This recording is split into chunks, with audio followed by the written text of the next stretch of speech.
রমজান মাস রহমত, মাগফিরাত ও নাজাতের মাস। এই মাসের প্রতিটি মুহূর্ত অত্যন্ত মূল্যবান।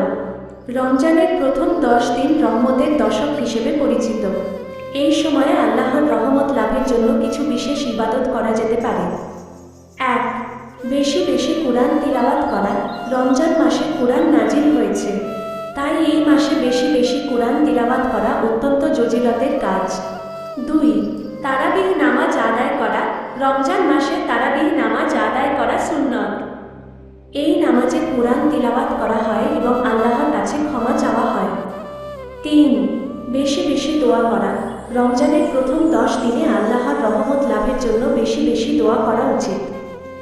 বিশেষ করে এই দোয়াটি বেশি বেশি পড়া যেতে পারে, রাব্বি গফির ওয়ারহাম ওয়া আনতা খায়রুর রাহিমিন। 4. দান সদকা করা। রমজান মাসে দান সদকা করা অত্যন্ত ফজিলতের কাজ। গরিব দুঃখীদের সাহায্য করা এবং অসহায়দের পাশে দাঁড়ানো উচিত। 5. ইতিকাফ করা। রমজানের শেষ 10 দিনে ইতিকাফ করা সুন্নত। যদি সম্ভব হয় তবে প্রথম 10 দিনেও কিছু সময়ের জন্য ইতিকাফ করা যেতে পারে। 6. বেশি বেশি জিকির করা।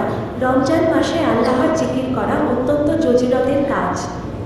তাসবিহ, তাহলিল ও তাকবীর পাঠ করা উচিত। 7. তওবা করা। রমজান মাস তওবার মাস। এই মাসে অতীতের গুনাহের জন্য আল্লাহর কাছে ক্ষমা চাওয়া উচিত। 8. আত্মীয়তার সম্পর্ক বজায় রাখা। রমজান মাসে আত্মীয় স্বজনের সাথে দেখা সাক্ষাৎ করা এবং তাদের খোঁজখবর নেওয়া উচিত।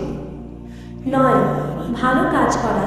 রমজান মাসে বেশি বেশি ভালো কাজ করা উচিত, যেমন গরিবদের খাবার দেওয়া, অসুস্থদের সেবা করা এবং অসহায়দের সাহায্য করা। 10. খারাপ কাজ থেকে বিরত থাকা। রমজান মাসে সকল প্রকার খারাপ কাজ থেকে বিরত থাকা উচিত, যেমন মিথ্যা বলা, গীবত করা এবং অন্যের ক্ষতি করা।